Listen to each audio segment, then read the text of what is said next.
Ciao a tutti, sono Paolo e ben ritrovati in questo video.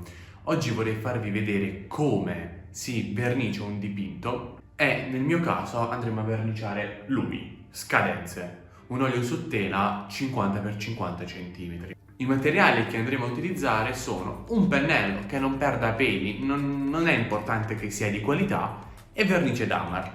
Io ho quella sia della Maimeri che dell'Iridron, entrambe di ottima qualità. Prima di iniziare con il tutorial occorre precisare però che prima di verniciare il nostro dipinto occorre aspettare almeno 6 mesi dall'ultima pennellata.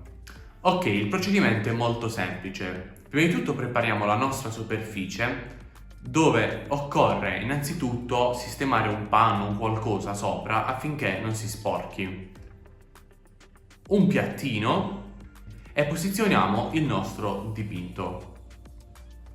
Versiamo un po' di vernice Damar nel piattino e andiamo a bagnare il pennello nella vernice e incominciamo appunto a stendere in modo omogeneo sul dipinto. Non versate direttamente la vernice sul dipinto perché questa potrebbe appunto depositarsi e non essere omogenea.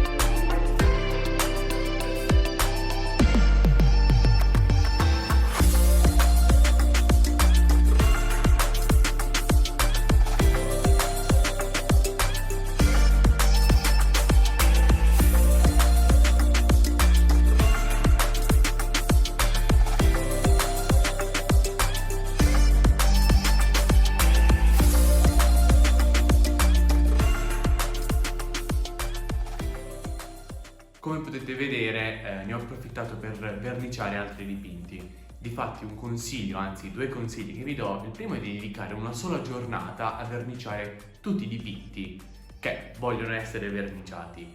Due, di verniciare il più possibile perché non è semplice pulire poi il pennello che abbiamo utilizzato per verniciare e quindi utilizzarlo una volta è buona, come si dice dalle mie parti. Adesso lasciamo quindi asciugare i nostri dipinti per almeno 24 ore. È molto rapido l'effetto della vernice, però è meglio andare con calma.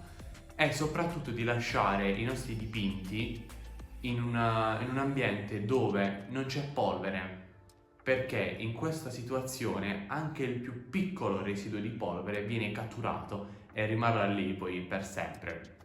Il video finisce qui, spero di essere stato utile e se sì di lasciare un mi piace, un commento per condividere la vostra esperienza e niente, al prossimo video.